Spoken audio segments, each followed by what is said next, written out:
Wahai orang beriman, la ta'kulu riba ad'afan mudha'afah. Janganlah kamu makan riba yang berlipat-lipat. Semakin berganti zaman, bertambah masa, bertambah dari bulan ke tahun, dia terus berlipat dan orang makin terlilit, makin sulit, akhirnya tergadai rumah, tergadai harga diri, akhirnya mati dalam keadaan riba. Jadi ketika Nabi Muhammad SAW sampai ke kota Madinah, di Madinah itu bukan kota yang kosong. Di Madinah itu sudah diisi komunitas-komunitas.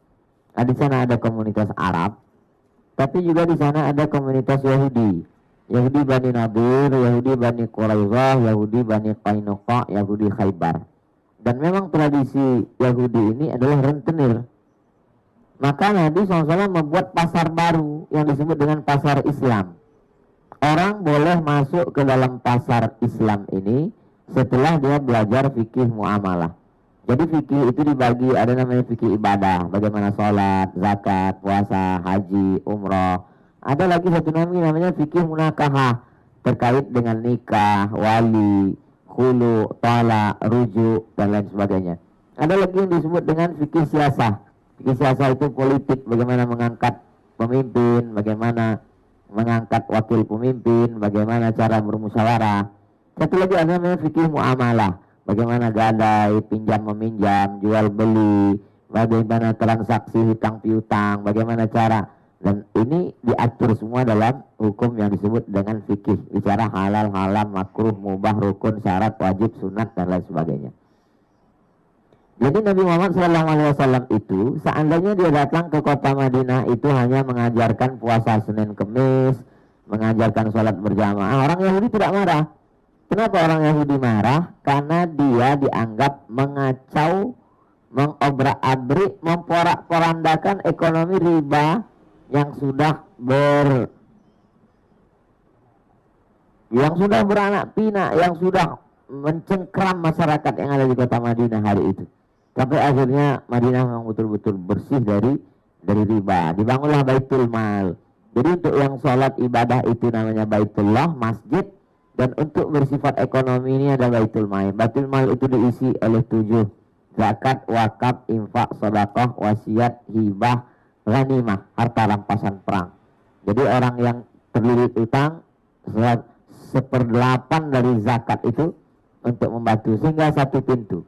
Jadi Nabi SAW tidak hanya sebagai tokoh agama, tapi juga tokoh negara. Dan itu diakui oleh para orientalis. Rukun negara itu ada 5, ada wilayah kekuasaan, ada pemimpinnya, ada pemerintahannya, ada hukum undang-undangnya, dan ada rakyatnya. Kalau diterapkan kelima ini ada pada diri Nabi SAW. Ada wilayah kekuasaan, Makkah, Madinah, ada penguasanya, Nabi Muhammad, ada pemerintahannya, sahabat-sahabat, Abu Bakar, Umar, Utsman, Ali, Thalhah, Zubair, Aisyah. Kemudian ada hukumnya, itulah Al-Quran dan Sunnah. Dan ada rakyatnya, itulah kaum muslimin yang ada di wilayah kekuasaan tersebut. Walaupun Nabi tidak menyebut dirinya presiden, sultan, raja, tapi rukun itu ada pada diri Nabi Muhammad SAW. Maka politik itu siyasatuddin wad daulah, ikut mengatur bagaimana agama dan negara. Jadi ketika hari ini Islam ini dikerdilkan, dikebiri, diminimkan, diminimalisir, Islam hanya dibatasi pada 3 aspek saja. Saat lahirnya akikah, nikahnya walimah, meninggalnya takziah. Seolah-olah Islam hanya itu saja. Silakan kamu berusaha dengan riba, halal haram, pakaianmu terserah mau pakai gaya apa, hidupmu gaya Yahudi Nasrani. Tapi yang penting bahwa kamu lahir, anakmu lahir, kamu undang tetangga, makan kambing bersama. Setelah itu nanti saat engkau menikah undang lagi orang, saat mati nanti orang tahlilan. Selesai, itulah Islam. Maka dibantah, ya ayyuhalladzina amanu, ya orang beriman, udkhulu fis-silmi, masuklah kamu ke dalam Islam itu secara kafah total. Maka kata Buya Muhammad Nasir, kamu seorang dai kalau menyampaikan Islam ibadah tidak akan ada larangan. Kita lihat Islam ibadah, tabligh akbar, pengajian, salawatan, maulidan, mau kumpul satu stadion, biarin aja. Islam ibadah, ritual, biarkan. Islam ekonomi, awasi. Islam politik, habisi. Jadi kesalahan Abdul Somad adalah ketika menyentuh ekonomi dan politik. Mestinya kalau mau selamat, nggak ada haters, nggak diganggu buzzer, jangan sentuh yang dia ini. Ketika saya membuat gerakan belanja ke warung tetangga, itu asal muasal orang marah. Anti kebinekaan, tidak nasionalis. Kenapa? Karena gaung ini sangat besar. Kalau kamu belanja kepada saudaramu, untungnya banyak, dia akan bersedekah, dia akan bayar zakat, dia akan bangun masjid. Belanja ke warung tetangga, itu kemarahan yang luar biasa. Dan di mana-mana ceramah saya itu isinya 3. Pertama, perbaikan pendidikan, masukkan anak ke pondok pesantren. Kedua, perbaikan ekonomi, belanja ke warung tetangga, hidupkan ekonomi umat. Ketiga, perbaikan politik, pilih anggota legislatif, anggota dewan, kabupaten, kota, provinsi, DPR RI, DPD, pilih kepala daerah yang pro kepada ajaran Islam. Maka ini mengusik ketentraman sebagian orang. Tapi saya tidak peduli itu. Kenapa?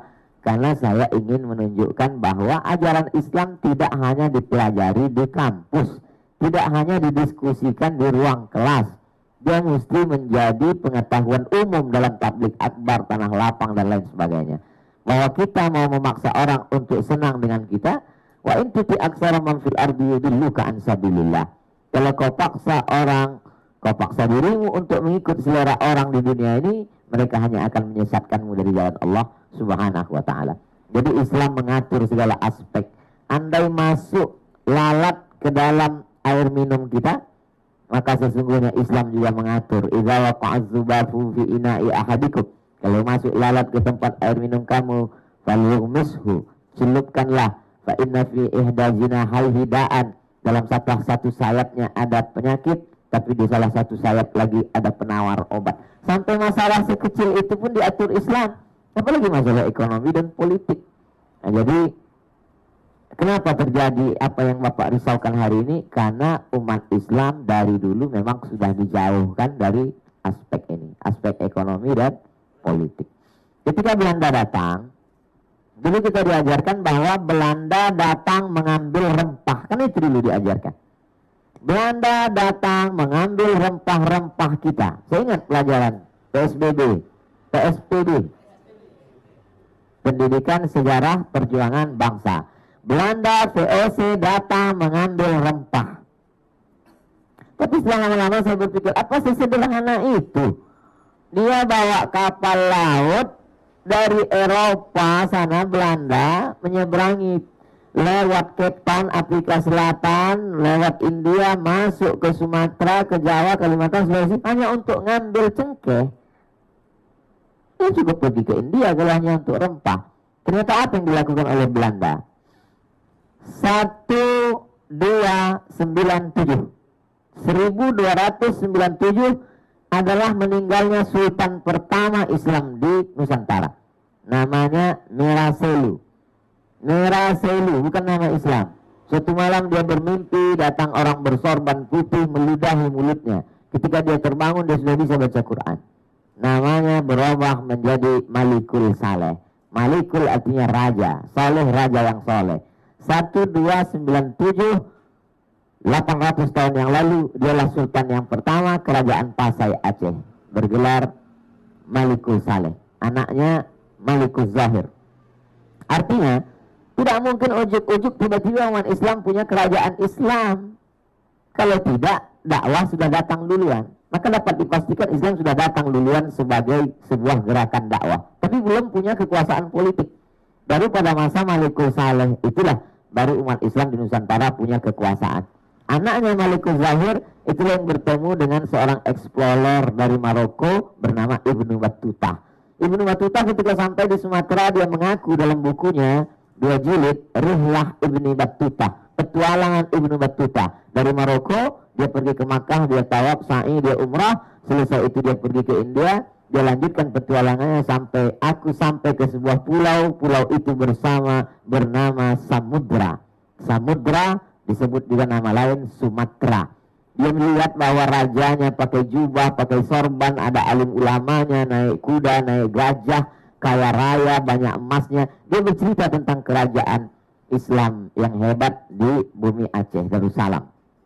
Lalu kemudian itu menunjukkan Islam sudah diterapkan dalam bidang pendidikan, politik, dan ekonomi.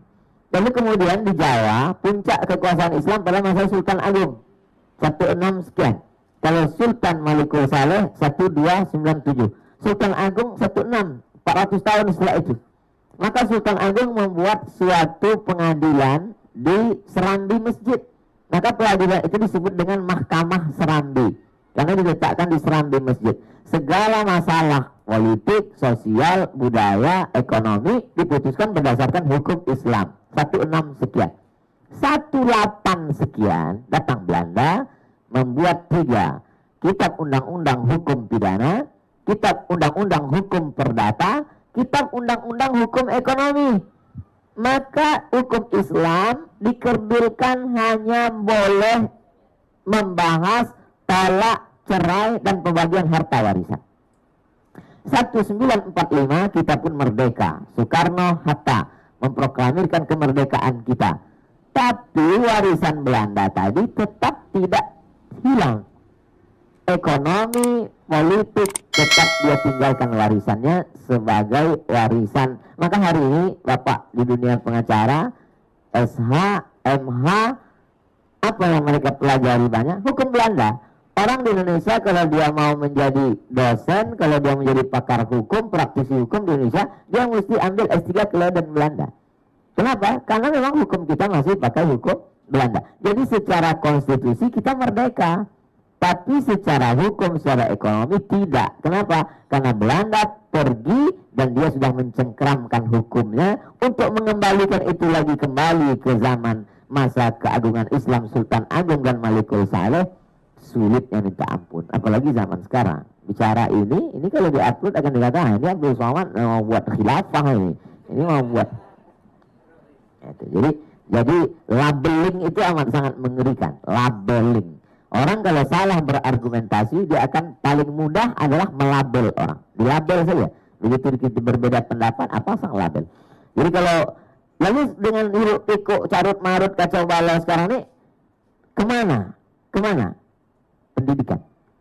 Ya, jadi banyak yang tidak sabar karena pendidikan ini prosesnya panjang. Saya masih percaya bahwa pendidikan bisa memperbaiki anak-anak bangsa ini. Jadi bapak-bapak yang punya tanah fokus lagi, ulang lagi, kaji dari nol lagi, buat rumah Quran, TK Quran, SD Quran, SMP Quran, SMA Quran. Karena kita tidak bisa paksa orang yang latar belakang pendidikannya senok horgronye, yang sudah dicuci oleh Belanda, yang sudah dicuci oleh liberal, sekuler, sulit. Maka kita mesti cetak bentuk ulang lagi. Kalau ada jalan tol, lalu kemudian dindingnya retak jalannya, itu mesti dibongkar ulang. Begitu juga dengan bongkar ulang pemikiran ini. Pemikiran pendidikan mesti kita perbaiki lagi. Setelah nanti anak-anak kita punya satu kesamaan visi bahwa dia merasa ekonomi Islam penting, selamat dari riba itu penting, bahwa dia hidup ini hanya sementara, bahwa dia merasakan mengakui setelah hidup ini kita akan mati, bahwa segala yang kita lakukan akan dipertanggungjawabkan di hadapan Allah. Itu pemikiran-pemikiran sederhana yang hari ini sudah tidak ada lagi di generasi milenial. Bisa kita lihat dari update-update status, dari posting-posting. Hari ini anak muda buat video konten pendek dengan nyantainya meletakkan botol minuman. Itu kan dia sedang menunjukkan alam kubur itu nggak ada. Akhirat itu nggak ada. Dia sedang ingin berkata itu sebenarnya dengan perbuatannya itu. Jadi kalau ceramah ini kita tidak, jadi saya fokus lebih kepada balik ke pendidikan. Pendidikan anak-anak kita mesti kita perbaiki. Lalu kemudian ajarkan mereka 3, pendidikan Islami, ekonomi yang Islami, dan politik yang Islami. Insya Allah selamat. Tapi tidak semua orang satu ide pikiran dengan saya. Banyak orang mau instan, mau merubah. Ini harus kita jihad Pak Ustadz. Gimana mau jihad? Kita nggak punya senjata. Jihad dengan tabligh akbar sama dengan bunuh diri. Allahu a'lam.